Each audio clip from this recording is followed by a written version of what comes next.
So we are going to start with an example that deals with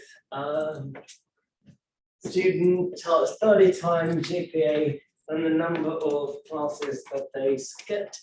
So first I'll do one using the calculator. Let's see, I will do the study time versus GPA, and you can try the skipped and GPA, and then we can do that too. Even though the book suggests that, use the linear regression, I'm going to use the calculator to demonstrate how to do linear regression. So what would depend on what? Okay, which would be the predictor variable? Would study time predict GPA, or will GPA predict study time? Study time would predict GPA, so GPA would depend on study time. The study time is the dependent variable. GPA is the dependent variable, and study time is the independent variable. So we have the X and Y values. All we have to do now is to enter them in the calculator. So press start, over to calc. Sorry, back to start. We need to enter the data bit. The first list is always the X list. The second one is Y list. So the X values would be the values of the independent variable, which in this case is the study time. So 14, 25, 13, 5, 10, 12, 5, and 21. GPA 2.8, 3.6. 3.4, 3.0, 3.1, 3.3, 2.7, 3.8.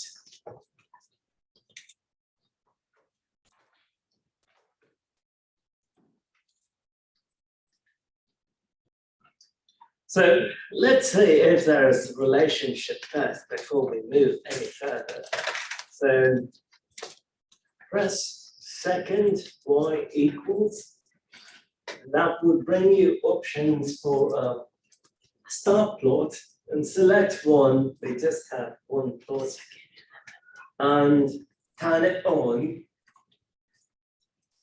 Got a whole bunch of options, so histogram, line chart, etc. Select the very first one. By default, that is selected. It's a scatter plot. And graph. You get the weird looking plots, right? And it is because of the axis that we have.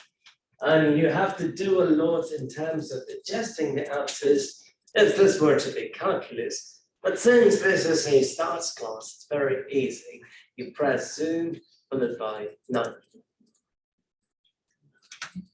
Zoom 9. Or zoom star. You should say something like that. Yes? Yes. Now, do you think it's linear? Maybe, possibly. Yes, then? Yes. Could we say it's a strong linear relationship? Yes. Maybe. Maybe we'll see how strong it is. Now that we see the relationship between study time and GPA, going to press start, go over to calc, and select option number 4.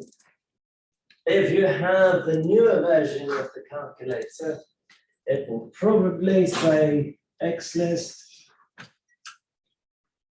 Y list, and does it calculate? frequency. Under limb reg? Yeah. Weird. Yeah, it hasn't. Weird. Okay, so Frequency solve limb reg equation and then calculate. So all you need is x and y, ignore the rest. X would be L1, y would be L2. If you have the older version of the calculator, like me, you can simply do len reg second 1, comma, second 2. Enter. And that is what I get. So that is my linear model.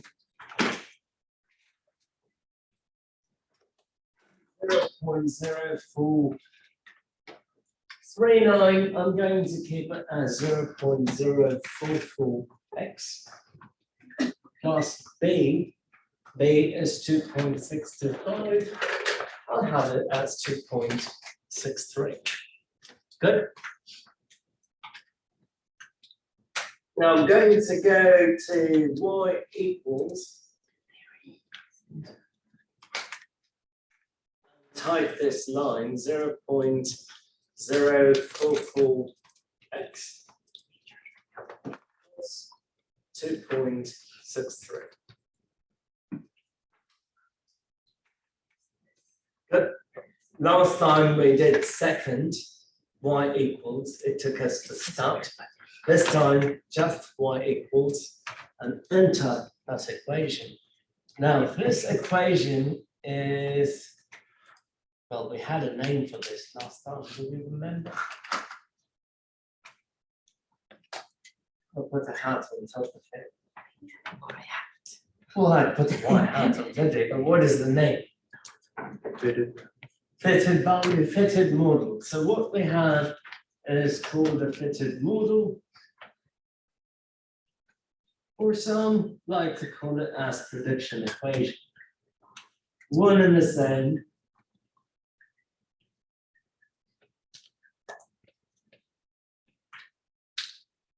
Did we enter 0.044x plus 2.63? Yes. Let's hit graph. It goes through the data, correct? If you have the linear regression line, and if it happens to be the line of best fit, it has to go through the data period. Specifically, that will go through the average of y and the average of x. In other words, it will go through the point x bar, comma, y bar, period. Good? So that is our prediction equation.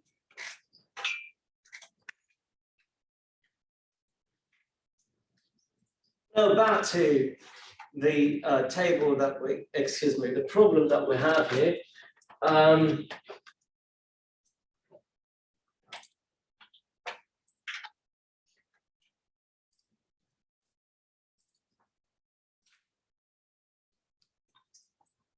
We found the prediction equation, we found the fitted model, one and the same. Do we have the slope? 0.044. Do we have the y-intercept? 2.63. Now,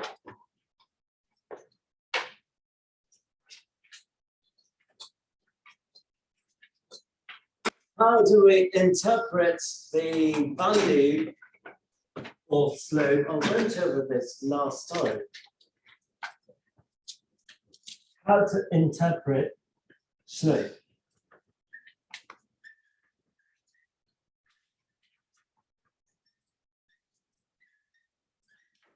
The study time, according to our problem, it is measured in hours, number of hours, average number of hours. So how do we interpret a slope, which in this case is 0.044?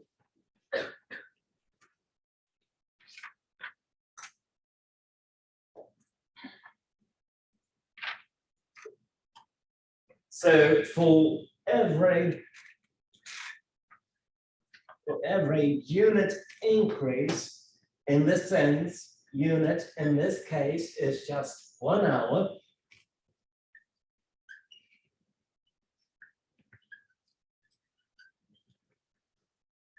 The GPA will increase by 0.044.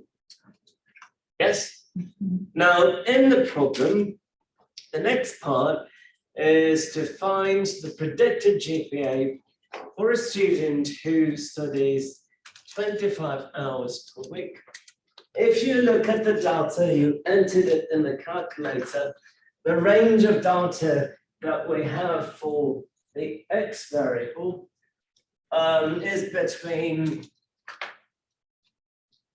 5 and 25.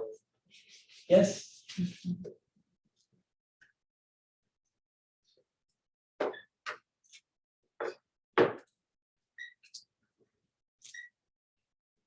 So could I use 25 to predict the value of GPA? Yes, because it's well within the range that you studied. It includes 5, it includes 25. So what is the GPA?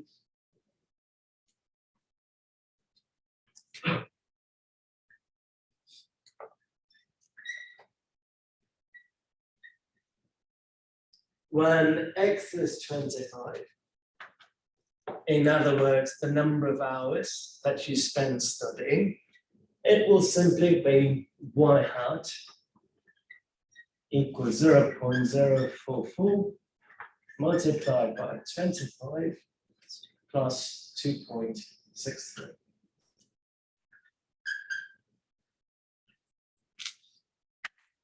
Yes? Yes. So what do we get? You have the calculator. Put it in the calculator and tell me what we get. 3.73. This value is what we call the fitted value or the predicted value.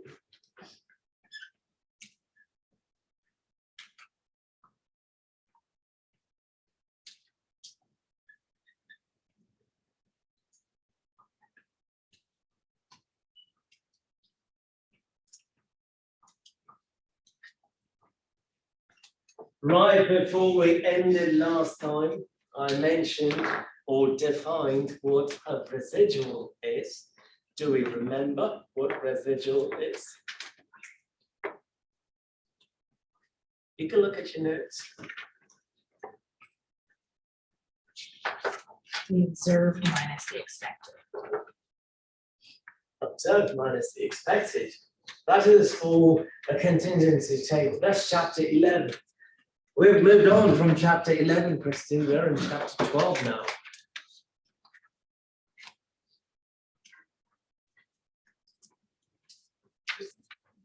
That's good. That is very good. Well, what's your name?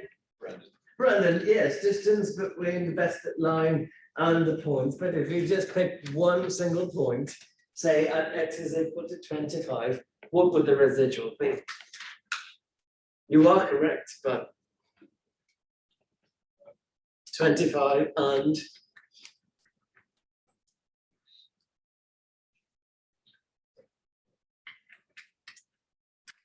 you have the data in front of you. No.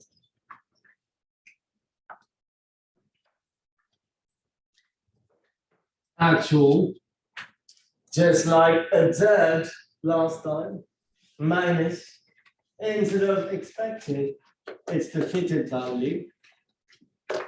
This is what you meant by observation and the distance, excuse me, the distance between the observation and the fitted line. So for one single value of X, the residual is simply the actual value minus the fitted value. Look at the data and tell me what the actual value is for or when X is equal to 25. supposedly x is equal to 25 is for student number 2.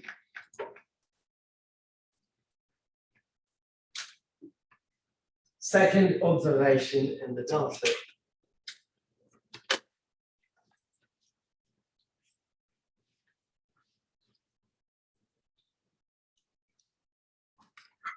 The value of y is 3.73.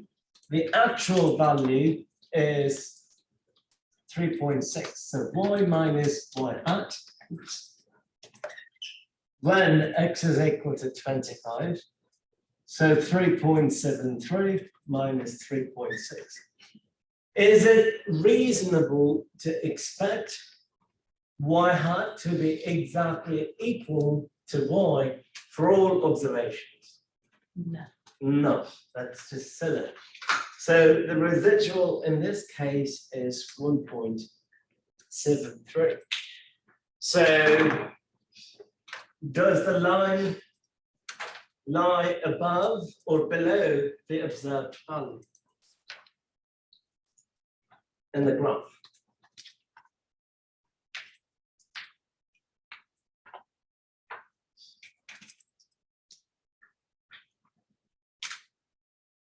Do you follow my question? Does the line of best fit lie above or below the fitted value? Or actual value? Where is the number 25? Let's trace. Wouldn't it be 3.6 times 3.73? Because 3.6 is the actual. 3.6 is the actual. Oh, I have this backwards. My bad. So Thank it'd you. be negative 0.13. Negative 1.73. But my question, thank you. My question still remains the same, Isn't it? right? Negative 0.13. Oh crap, yes. I have no- we need to go back to algebra. So my question still remains the same. Should it lie above or below the actual observation? Does it lie above or below the fitted line? Below. Below. So it's negative 0.13. If you just hit trace and keep on going. That's 0.20, excuse me, that's 25, about 25. So the observed value is right there. That is our observed value. And that lies below the line. Does that make sense? How do we establish that? Look at the sign. If the sign's negative, below the line, otherwise above the line. Does that make sense? Did our line overestimate or underestimate the value of y? Over. It overestimated. In other words, the line is above the actual value. So overestimated the value of y. But naturally, some have to be over, some under. That's just how it works. Are we clear? So the same data set, we had study time and GPA, we got the model, they're reasonably linear, great. Now we wanted to try GPA and sketch. I don't want to delete list 1, so I'll just keep that as is. Switch over to list 3. Then type 9, 0, 2, 5, 3, 2, 12, 1. So those are the skipped values. So in this case, that is X. GPA is going to depend on the number of classes you skip. Mind you, the calculator, as long as you have L1 and L2, it is going to treat L1 as X, L2 as Y. by default. That's what it'll do. But if you use any other columns or any other list, you have to specify which is X and which is Y. So here I have L2, L3. L3 is X and L2 is Y. Agreed? Because GPA is an L2 and the X values would be the skip, number of classes skipped. So second Y equals number 1. I keep everything as is, but I'm going to change the X list. My X values are in list 3, so second 3, list 3. You can delete all the values in list 1 and do it as list 1, list 2, entirely up to you. I'm just doing it this way for a reason. 1, you know. 2, there is another reason. So I get that on June 9. That is the data that I have, excuse me, graph that I get. Line of best fit data.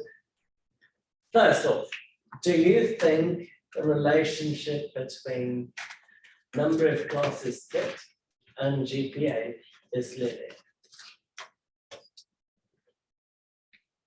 In other words, is the line of best fit a good fitted model to explain the relationship between GPA and the number of classes skipped? Brandon says no. Why not?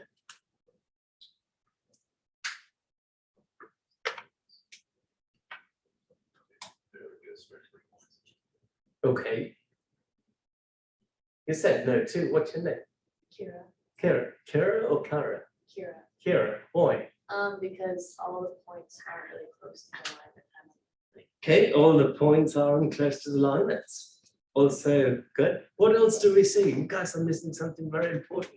It would be negative, and that was positive. It would be negative and that line is positive because I didn't correct the line.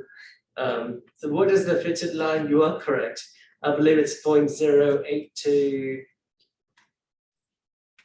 3.56 plus 3.56. Plus 3.56. Okay.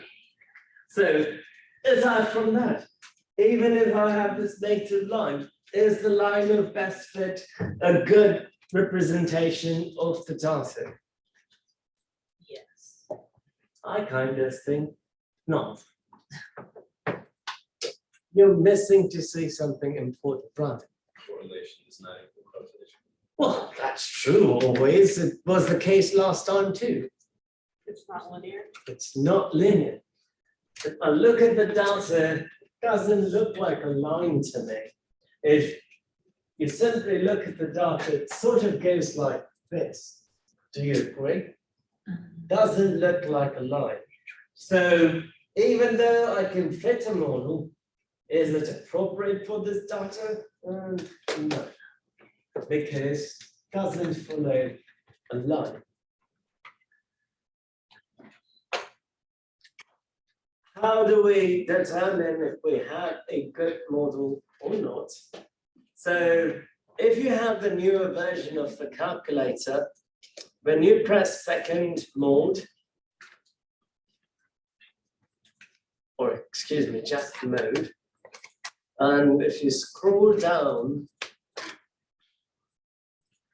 mine just gets stuck there for some reason. But if you scroll down, it should say start diagnostics. Oh, yeah. Do we see it? Make sure you turn that on.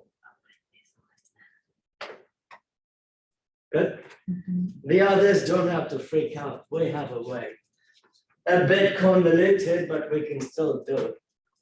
So, if you have an older version of the calculator, press second, 0, then press X inverse right next to sin. It's not called sin, it's sine. Yes, press that and things will change in the screen you've got a bunch of stuff. If you scroll down, should say diagnostic on. Good. Enter. Enter. Done. Good. Great. Now, what is the purpose of doing this? Well, if you don't turn the diagnostic on, you will not see the value of R and the value of R squared. The calculator provides you those two values if you turn on diagnostics. Once you have it turned on, it stays that way unless you reset your calculator. So I'm going to go back to start, over to calc, linreg. I still have the data for the first case, GPA and study time. I bet you guys deleted it, right? So I'm going to give you a minute. Go ahead and enter GPA in list 1 and classes skipped in list 3 for me. So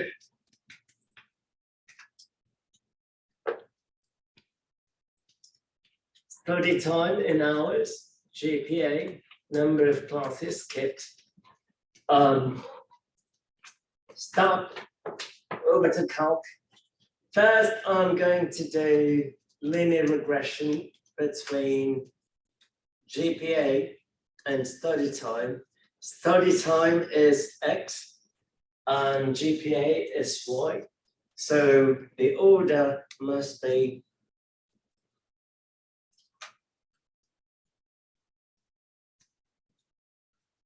L1 followed by L2. So in X list, you would enter L1. In Y list, you would enter L2. And last time, did not have the values R and R squared. This time, they show up. They show up because I had diagnostics on. So let me go ahead and write the value of R and R squared.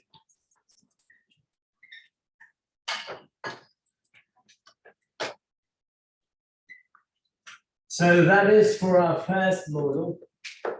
We looked at the picture visually. The data was linear. We graphed GPA, or we regressed GPA on study time. Study time would be the X variable. We got the fitted model that happened to be 0.044x plus 2.625. We had it as 2.63. That was the GPA versus study time model.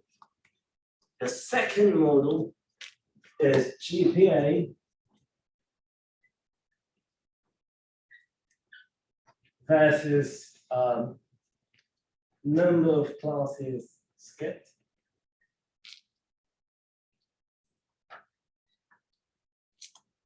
Visually, the data is nonlinear.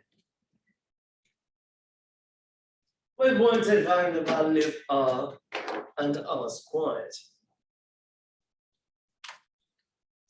So this time, the X list would be the data in list 3, the number of classes skipped. Y list would be list 2. So newer version of the calculator. In the field for X list, you would enter L3. And for Y list, you'd have L2. Older version, L3 first, followed by L2. The calculator treats X and Y in order. That's the model we got. And here we have the fitted model to be negative 0.0819, x plus 3.56. The value of R is 0.8982. The value of R squared is 0.8069.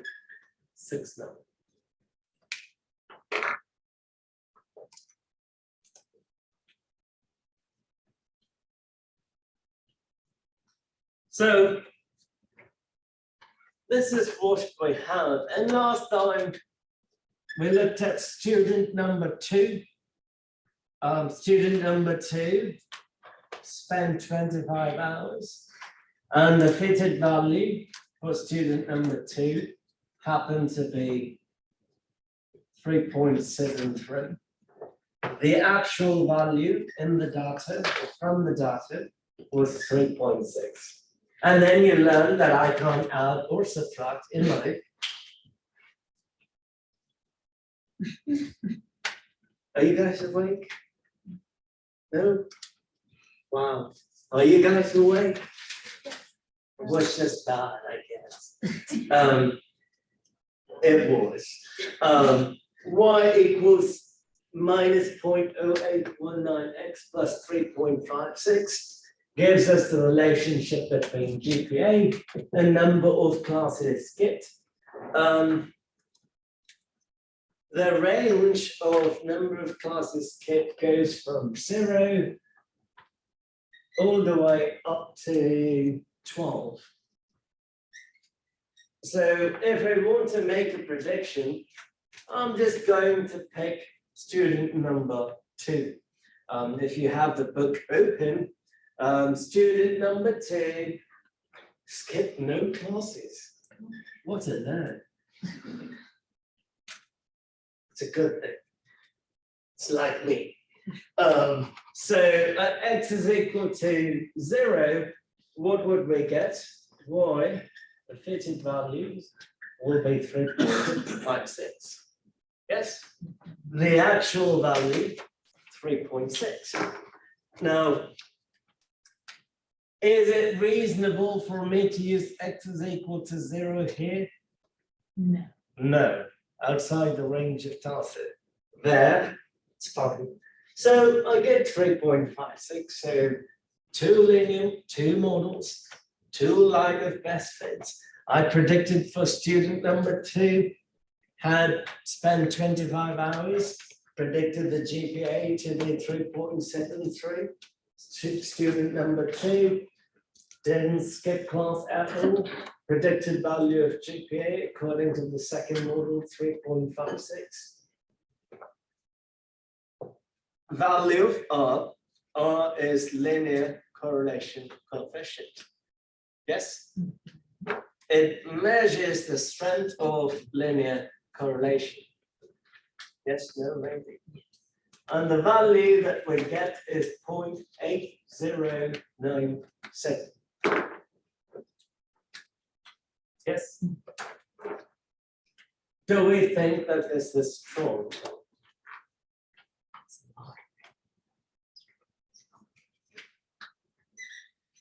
Should be negative. Not bad. Do we think it's strong? Yes. Yes. Because last time I mentioned anywhere from 0.8 to 1, people would think it's strong. I would say it's strong, even though it's subjective. So let's just say strong, positive, linear correlation. Good. And R squared is what we call the coefficient of determination. It tells you how good your model is, how accurate is it in predicting Y. So according to the value of R squared,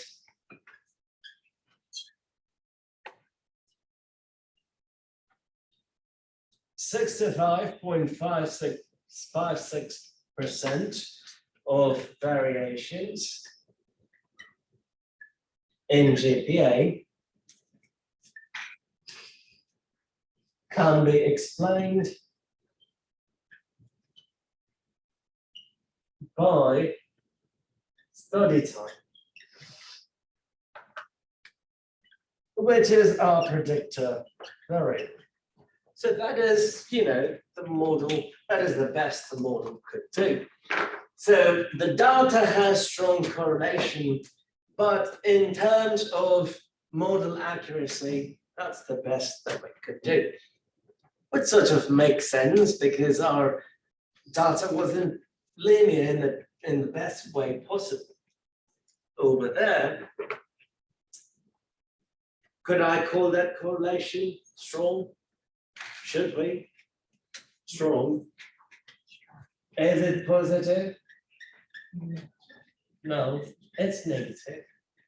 So based on the value of R squared, I get 0.8069, which is 80.69 coefficient of determination.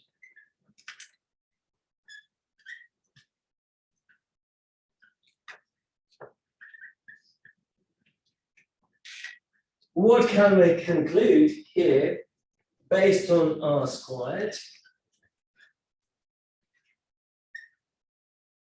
80.69% of variations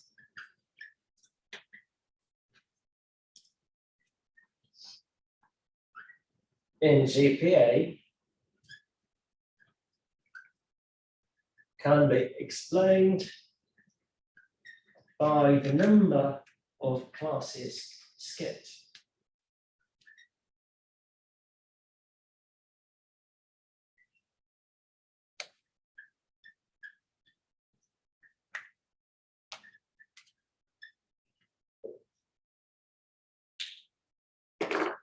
Good.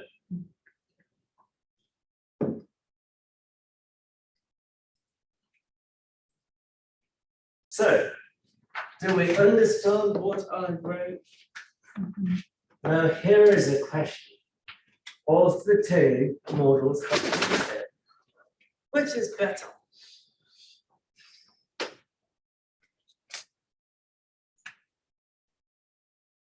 So, I agree they're talking about different things, yes? But generally speaking, which one should we go with based on all the descriptive values that you see?